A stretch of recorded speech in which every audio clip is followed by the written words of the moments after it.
Hi, friends, and welcome. I am your hot mess of a host, Mary Hendricks from The Very Merry Life, your new mom friend that soon will feel like an old friend. Every week, I want you to come and join me as we cover moments in motherhood, marriage, sex, and more. Some moments worth savoring, others worth surviving, all with a laugh, pep talk, or F-bomb every now and again. I want you to come as you are, but leave the sugarcoating behind because, guys, we know how sweet it already is. So what do you say? Up for picking some daisies?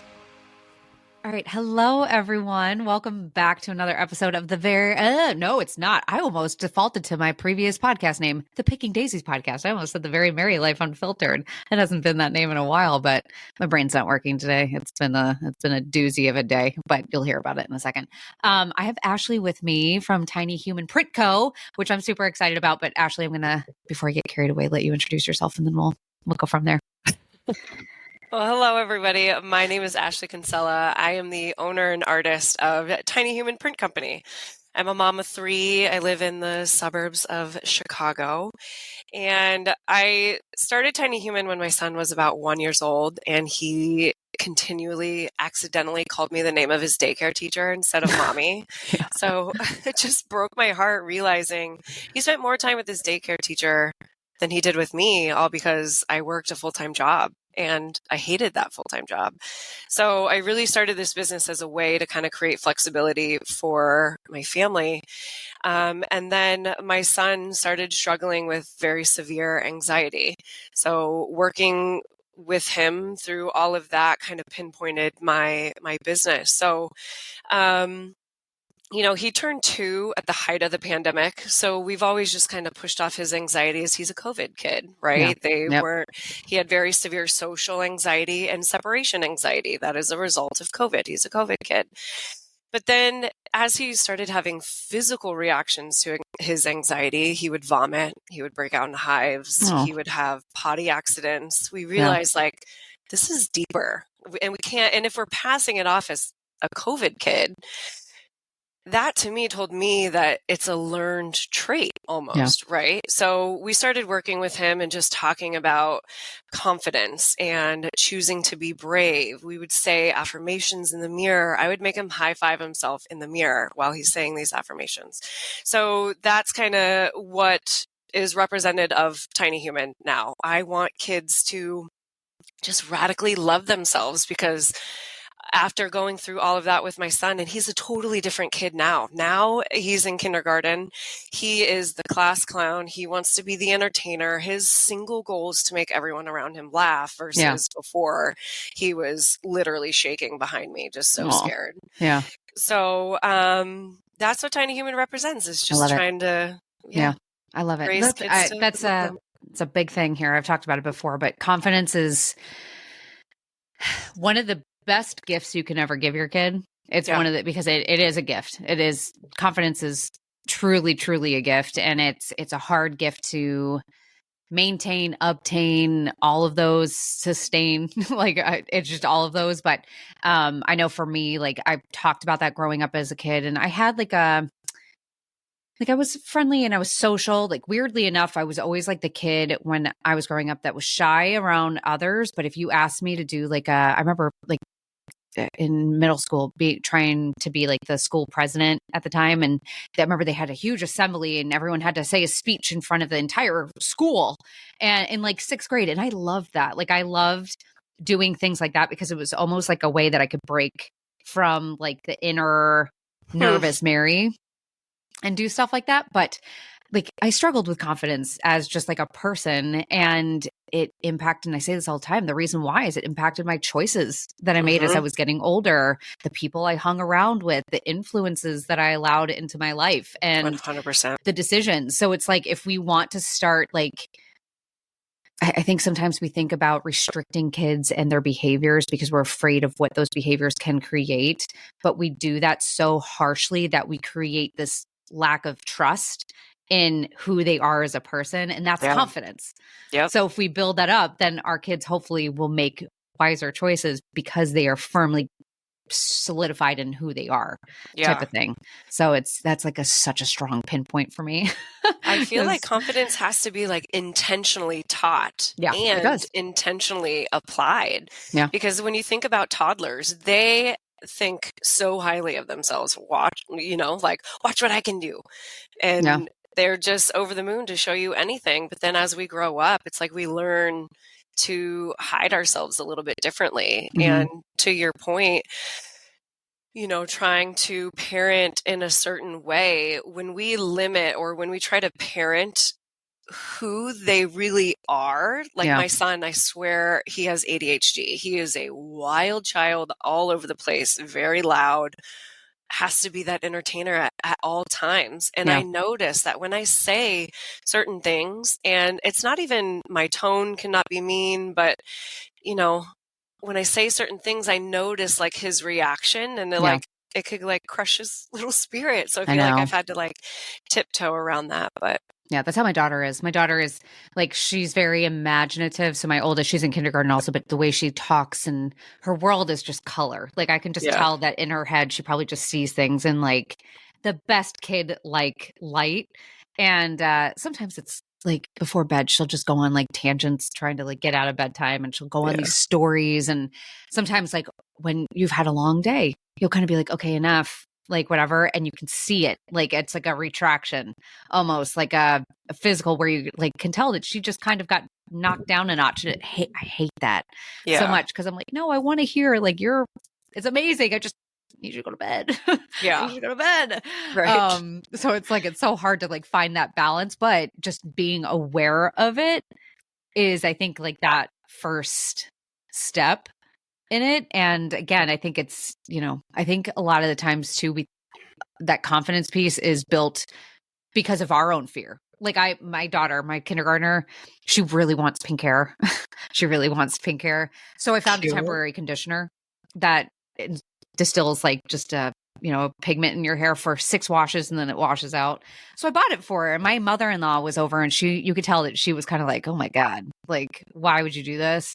Yeah. And I even, someone on Instagram, when I shared it, said, oh, I would love to do this, but I would worry about what others would think. And I'm like, but I think that holds us back. I think sometimes we limit our kids because we're afraid of what others are going to say about our parenting when they see our kids in that way. So my daughter has pink hair right now. My 6-year-old has pink hair, and I'm like, go for it. She feels so good, and that's what we have to parent on. If you feel good, you feel confident, you like this. It's little things like that give them the practice almost to just do whatever they want to do. Who cares if somebody doesn't like your pink hair? It's not their pink hair. Yeah, that's what I told her, because I picked her up from school yesterday. I said, so what did everyone think? And she said, well, the girls liked it. The boys said they didn't like it. And I'm like, you sure they said that? And they're like, yeah, they told me they didn't like it. And I was like, well, who cares?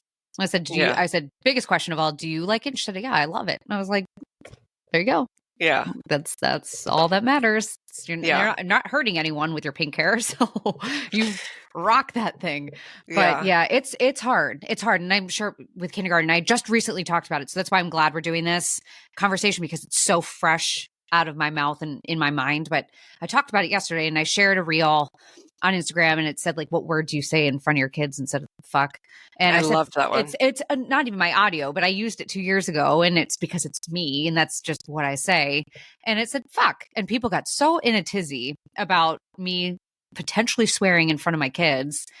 And I had responded back to someone saying, that should be the least of your concerns, based off of what I have already heard coming out of my kindergartner's mouth and the stories that I've been told from other parents with their kids in my daughter's classroom. I had a birthday party for her back in December, and all of the moms brought their little girls, and we all stood around the table and we chatted. But the things that were coming from them about their daughters experiencing in the class that Cassidy is like, and I've heard some of these stories from Cassidy, but to hear it from their mouths, hearing that it's a same experience, I'm like, oh my God, what is going on with kindergartners these days? Because it's not like, I was warned with kindergarten, I don't know about you, but like I was warned that it could be the start of drama, but that might be because I have a girl, in terms of like girls having best friends and like playground antics. And that's what I was expecting. But we have had to deal with kids. So far, it sounds like the boys are calling some girls fat and telling them that they shouldn't be eating their lunch. And some girls aren't eating their lunch. Like I've had At some of these. 5. Mm-hmm. And that was how I found out about it. It was like one of the moms was saying like, hey, my child isn't eating her lunch. We've been trying to get to the bottom of it because for some reason she will not eat her lunch. And then I found out from another mom who approached me asking if I had heard anything from about a few boys saying this stuff. And I said, thankfully not to my daughter. But I then went to the other girl whose daughter is not eating lunch. And I said, hey, FYI, I'm hearing this. So maybe that's like the mystery solved in as to what's going on. Yeah. But that or racial things that we've been hearing about, which I'm like, I don't even, that's coming from home. So that just drives me bonkers. Because no 5 and 6-year-old is thinking about the difference of color. Like, I don't even understand it. But, and then like other kids are telling some kids that they should put makeup on so they would have more friends. Oh my God.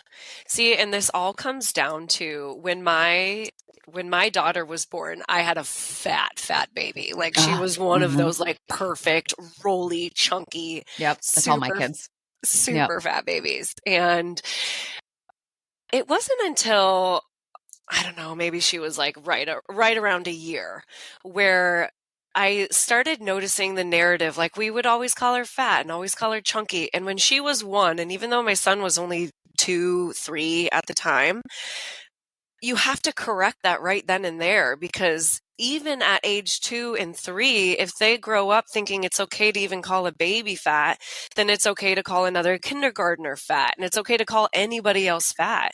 And it stems down to even conversations that happen when our kids are really little. Yeah. And we have to be, not that we need to like swing the parenting pendulum on the way opposite side, because we don't, but I feel like we say so many things that we don't realize the impact that they actually have. No. And that's what I said. So like even my response video yesterday, I said, we have to be intentional with our words. So like for me to say fuck in front of my kids or a swear word, any of those things, I drop a shoe and I say, or drop something on the floor and I said, oh shit. Shit, whatever.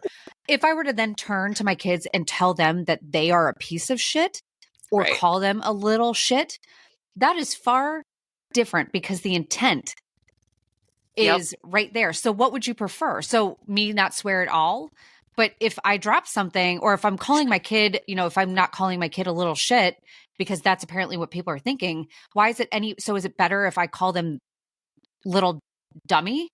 Like it, because it's the intent. Like it's the intent. So is it just the me saying shit part that riles you up because it's just the word, or does the intent of what you're assuming the word is being used for really what's bothering you? Because that's what it is. And it's all words. And that's why I said yesterday, it was like, it's all words that we have to think about how we're speaking to ourselves, how we're speaking about others. Yep. I know for me, like I grew up and I've always struggled with like eating and just my relationship with food and weight and everything. It's just been, it's been a long road, and it's better, but it will always be with me. It sucks. But I think I remember as a kid always being compared to my grandma's body, which my grandma was a beautiful, beautiful woman. But anytime they kind of described my grandma, they always used to say that she was chunkier or thicker. And so when I hear that, then I'm thinking, oh, well, that's the type of body type I got. So that's great. That's not nice. And I thought about that before, because even with like my features, there are certain things, everyone has something about themselves that we're not like the keenest of. Right. But I am so careful not to talk about that, because chances are if your children are yours, they're going to have one of those features. Yeah. So if you are going on a tirade talking about your thighs or your nose or whatever it might be, they're going to at some point pick up that feature isn't liked by you. So if they have the same feature, why should they like it? Right. Type of thing. So I'm so careful with that stuff. And it doesn't mean I turn it off, that feeling, because I think it's impossible to like eliminate that. But I'm very careful as to what I say about myself and about others in front of them. Well, I almost think it's even okay to a certain extent to say, I don't like this certain thing about me, but it's nothing that I can change. Or here's what I'm doing to love myself more, or to not fix it, but to appreciate it more or something. Be a little healthier or anything like that. Because, when you move through life and you constantly don't call out maybe negative things, or this ties to feelings, and I think it's okay to tell your kids you're feeling sad, you're feeling down, because when we don't, it like sets the bar for our kids so high, because we feel like we have to live up to our parents to a certain extent, right? So if we never see our parents struggle with anything, like that bar is so high. No, it's true. They have to see that we're human. And that's the biggest thing. It's like that we're navigating through the likes and the dislikes and the discomforts and everything, because it's so important. It's important for them to like see it all in that sense, because I don't know. I think kids assume a lot too. That's a big thing that I've noticed with kids, especially young, is they really fill in the gaps. I had a guest on previously, and she was a school guidance counselor, and I told her that there was an interaction that my daughter and I had, and I now of course forget what it was, but I remember my daughter later in the day or something had filled in the blank. She had said something like, I think you think I'm stupid, or I don't forget what she said. It was either you think I'm stupid or you hate me or something. And it was nothing of that. I think it was just a quick exchange type of like little spiff like thing that we just got into, but it was never closed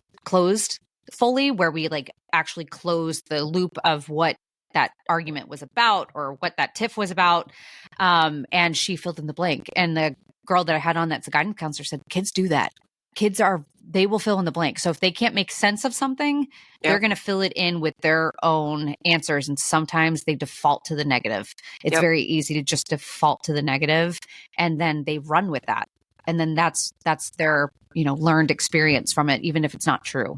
And I'm like, oh, that's such a good point. So like, if anything, like if you catch yourself saying something nasty about yourself or just nasty about a situation or using any of that, like take a second, get your thoughts, and then make sure you go and explain that to them and like your thought process behind it, like help them understand your brain a little bit more. Cause it's hard. And this is why, that's a perfect example of why it's so important to teach the foundation of confidence, self-esteem, self-worth, all of that at such an early age. We think that comes on with like school age kids or adolescents. Like this starts happening when our kids are 2, because when they start understanding conversation and when they start filling in the blank, we can set a happier, more positive foundation for them at that early age, to where hopefully, human behavior and the way that like our brain naturally works, it's like naturally hardwired to like protect ourselves, right? And, and even protect ourselves emotionally. Yeah. But I think that if we're more conscious of building confidence, self-esteem, self-worth, like it's all tied in together at such an early age, like hopefully it can just, start to shift, and then they can fill in the blanks with more positive things. Or we're teaching them how to, if they do fill in the blank with something negative, realizing that they're thinking negative. Yeah. And have the mental tool set in order to, okay, I'm realizing that I'm not feeling good. I'm realizing that I'm feeling sad. So what do I need to do for my mind, body, and spirit in order to not be like that? Because that doesn't feel good, And that goes back to like trolls on social media. Like, how do we raise kids that aren't trolls on social media? It all comes down to confidence and self-worth, because people who feel good about themselves don't waste their time commenting all this negative stuff online. No, well, because they don't waste their time. What I've found with trolls on social media, and this has been like a big topic for everyone listening, like that's been a big thing, because I don't know, it's not just me. Like I have a large social media following, so I get a lot of it. But lately I feel like it's been tenfold. I feel like it's been times 10. And I've talked to many other creators that are in the space and sharing, and some of them are just, it's getting ridiculous. It's scary. And it's hard. And I think the biggest thing, like I've had people reach out when I get my slew of crap that I have to deal with. And a lot of people are, don't take it personal. And I rarely do, because it's like someone saying I hate your blue hair. And I'm like, well, I don't have blue hair, so I don't know what you're talking about. So it doesn't personally impact me. I think what personally impacts me is seeing how much nasty is out there. And it scares me, because I'm like, there are so many people just hurting and just wanting to hurt. Like, that is what's frightening in the sense to hurt. Oh, yeah. Yes. Where it's scary, where you're like, oh my God, like so many people are really nasty, and the screen unfortunately brings it out. And it's like that realization that something dark is leaving under people, that like just, and it from what I found, it actually kind of impacts the way I view people in society, where I'm like, oh, I was like, you might be a nice person here in Rite Aid, but how are you online? Like, that just makes me always look at them and I'm like, I don't know about you. But yeah, it's hard. And I think it's definitely a confidence thing. It's a hurt people. But from what I've also found is there's a community of trolling, and it becomes their own source of boosting. They love it, and they encourage each other, and it's a form of connection with these other people that are doing it. Like, there are some people that have like Reddit pages made of them, where these people go on and they cheer on. Yeah, because they think it's funny. And they love it.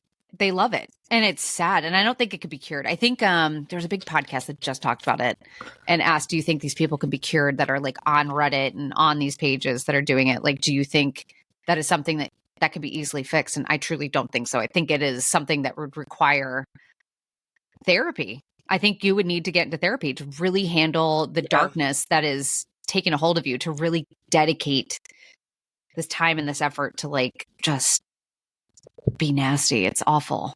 So to the contrary, do you think we can raise kids that aren't trolls on social media? Yeah, I think it's going to take a lot of vigilance. I think we're going to have to, I'm not there, so I don't want to talk out of turn yet, because I always like find myself second guessing things, but it comes faster than you realize. Cassidy, my daughter, my kindergartner, asked for a cell phone for Christmas. Oh my God.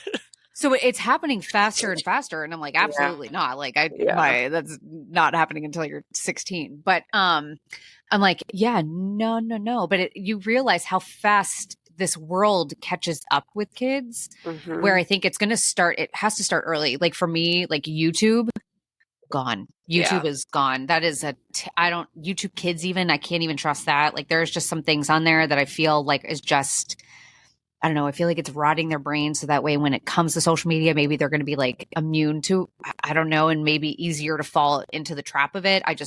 There's something I've noticed with YouTube specifically that we're done there, but you realize how fast it infiltrates, and it happens because of older siblings too. So I think it's really just going to take a lot of vigilance on every parent's behalf, because I said that the other day with our kindergartner. Like, kindergarten's been a doozy of an experience. Like 2 months ago, we came out of a department store, and I had said to Spencer, because Spencer, my 4-year-old, doesn't like to hold my hand in a parking lot, and that's not an option. So I said, no, you have to hold my hand. I said, because you can get hit by a car and you get really hurt. And my daughter recently learned about what death is. So my kindergarten, so we've been talking a lot about death lately. I think it's like a very interesting thing to her right now. Yeah. Rightfully so. It's confusing, but she would say, yeah, Spencer, then you're going to die. And I'm like, okay. Well, I was like, a little far there. And I was like, it got dark a little quick. And then she said, yeah, Spencer. And then if you got hit by a car and died, I would be very sad. And then I would kill myself. And I literally stopped in my tracks, because that's not even something that comes out of my mouth. I can confidently say that does not even come out of my mouth. I'm a big firm believer as to what comes out of your mouth will come back to you. So I'm like, I'm not going to, I don't even like to say FML anymore, because I feel like that's a universal welcome sign to like come FML. So I'm like, yeah, no, but I turned to Cassidy and I was like, what in the hell? So I talked to her about it and said that we don't ever talk that way to ourselves. And I brought it up to her teacher, and her teacher thanked me, because I was like, I don't know if that's a concern. Like, I don't know if that's something I should be concerned about, that there's a kindergartner that knows what that says and maybe whatever. But it turns out that he learned it from his older sibling, and that's lingo these days. So it's like you realize that it really does come down the chain. And it's, I think if we have little ones now, we just have to be like that barrier as to like what access they're getting. And there's only so much you can do when you bring your kids to public school and stuff like that as to what they're being surrounded by. But it's the conversations at home that need to be open enough to allow for what they're hearing to be discussed and then dispersed and like thought through, right? Yes. Because I feel like so many kids say that as just like a line that they say, and they don't think about it like what those words actually mean. It's just something to say because it's funny, it's trendy, everyone else says it. But like we have to teach our kids to like stop and really think about what you're saying. Yeah, because they don't think the impact. And I think that's with trolling online. I don't think people are really paying attention to the impact of what that is doing. Because I think online, for some reason, when you get the screen, when you get the phone in front of you, the keyboard, they just think that it's like going to outer space. I don't know what happens where they're just getting their anger out into the void of social media, but they don't realize that there is a real person on the other end of that may have just had their entire day wrecked because of that. Or if you catch someone in the wrong moment, you don't want to be that comment. Like I always think about that. I always thought about that with, do you remember the dancer from Ellen DeGeneres Show, Twitch? Yes. God, I was so heartbroken when I heard about that. But I recorded a video right after he did that on TikTok more specifically. And I said, because everyone was so shocked by it. And that's how mental health kind of works. A lot of these people that are struggling the hardest are usually the happiest on the outside because it is just like it's, they don't want to let anyone in. Totally understand it. But I said, imagine like everyone was so caught off guard, but imagine if, he was moments away from doing what he did and taking his life. And imagine if he opened his phone to social media, let's say something, hoping for a reason to stay. Most people, I believe, are looking for a sign to stay. Like no one wants to do that. That is a terrible, terrible thing. I feel so badly for anyone that does that because it's had to have been their last resort of thinking that was the only way. Yeah. And most of them look for ways out of having that be their final option. Right. And I just think about that. I'm like, I don't know, but imagine if he'd opened his phone and saw one crap comment. And that was just the final piece of the puzzle that just broke him. Yeah. And I'm like, I would never want that possibly even on my conscience, even if I didn't even know that's the impact that I created, but it could be.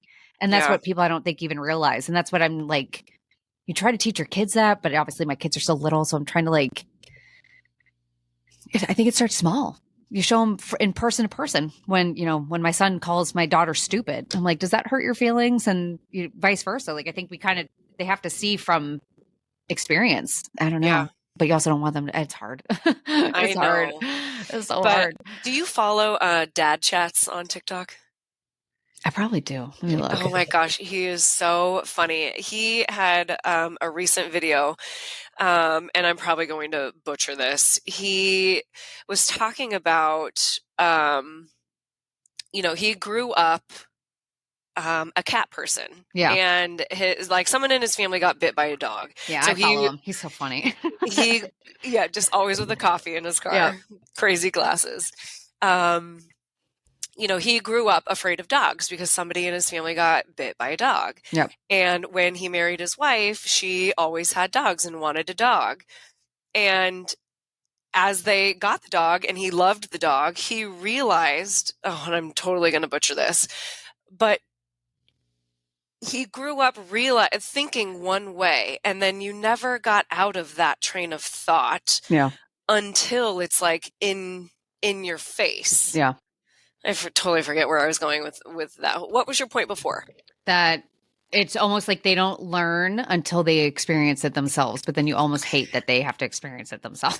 Yeah. Oh, so he goes off on this part, like, when it comes to like parenting our kids and parenting from emotion, and because sometimes we're so, as parents, especially nowadays, it's like we tiptoe. Are we being too hard? Are we being too soft? Yeah. When we try to parent with their emotions and them as who they are as a human being, are we then going too far and then it's going to like pop something else? Yeah. And his whole point was like, I'd rather parent love and emotions versus like being so hard and like the other way. I totally butchered that whole thing. I need to watch that video. Let me see if I can find it. Is it recent? Yeah. Let me see. I think he had lived experiences don't always have to be lived experiences. That one? Yes. Okay. I'm gonna have to watch it. Let's see. How long is it? 5 minutes. I like how he's starting to get like a little bit more sentimental. I love that too. I think people need to do, that's another thing. People just need to like show up. That's like my big thing with my page. And so like, I love, that's why I'm so happy to have you on. But like, I love like accounts that just show real life, because I feel like we've been so filtered on social media that when we see real life for what it is, we're almost like, I don't know, we take the rosy colored glasses off and somehow we think that it's a negative thing. And we're like, well, no, that's just how it's always been. You just had a different filter applied to it, where you're like, you're now seeing it as it is, and it doesn't make it worse. It's just not as like colorful as what it was sold to be.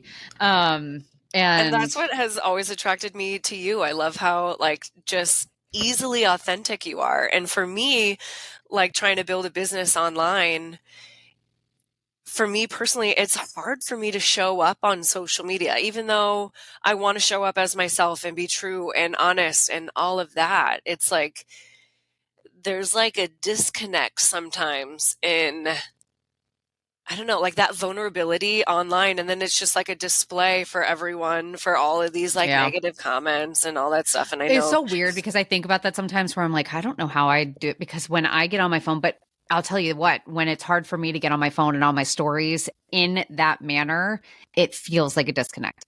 But when I am good on my stories and there's like it's like a feeling, when I get on my phone and I open my phone, I don't even feel like I don't know what happens to me, but I don't even feel like I have my phone in front of my face. I almost personify my social media as being another person I'm talking to. And I almost can see what that person looks like. I don't know how to explain it, but maybe it's what my mind has done in order to like get me to be at that comfort level, but it's not always on. And you will usually always tell when it's off, because I struggle. I haven't even been on today, so it's off right now. But it's like a flip of a switch almost, where I'm like, oh, okay. Hold on. Sorry. I feel like I heard someone walking downstairs. Is anyone home? No. I heard like, you know, like, I don't think, let me just double check. Go check. I get paranoid about this.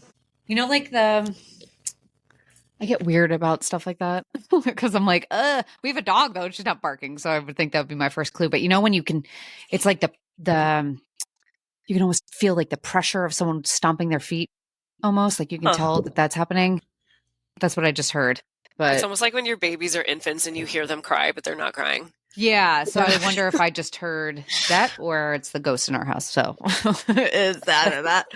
Or that. I'm pretty sure we have a ghost in our house that just comes out from time to time. But anyway, yeah, this has been an awesome conversation. I try and keep things like a half an hour, but I think that this is a needed one. I wish there was answers. Like that's the thing is like, and I like having these conversations, because if you're listening, if you're brand new to the podcast, I don't have these conversations with people that are going to like, there's no black and white answer to any of this, but I like to show that there are people that are in the trenches treading along with you, trying to figure this out. Because like, I think our generation in general with kids now, and I've talked about it with, I had the media moms on. So these are women that have specialized in media studies with kids, and they're wonderful.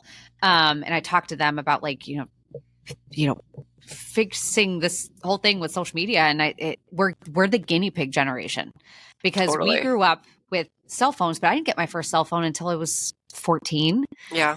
And at the time it was just a Nokia, like regular, like just the slider. Phone. Yeah. Like that. And then it went to like the LG chocolate. I love that thing. Yeah. But like I got Instagram when I was in college, my senior year of college. So it wasn't around. Facebook was around, and Facebook. We had MySpace. Yeah, but even that wasn't like, I don't even remember. I remember having MySpace, but I don't even remember it being nasty. Like, I think you just got No. on and you posted like your favorite song of the Yeah. week. It was like a very easy place to be where there was Yeah. nothing too personal about it. And then Facebook came around, and I feel like Facebook got a little bit more personal in your statuses. Like, I go through my old statuses sometimes. I'm like, oh my God, I need to delete all of these. But thank you, Facebook memories. yeah, oh my God. But and then Instagram we didn't get, and then TikTok, really, for me, I only knew what TikTok was during COVID.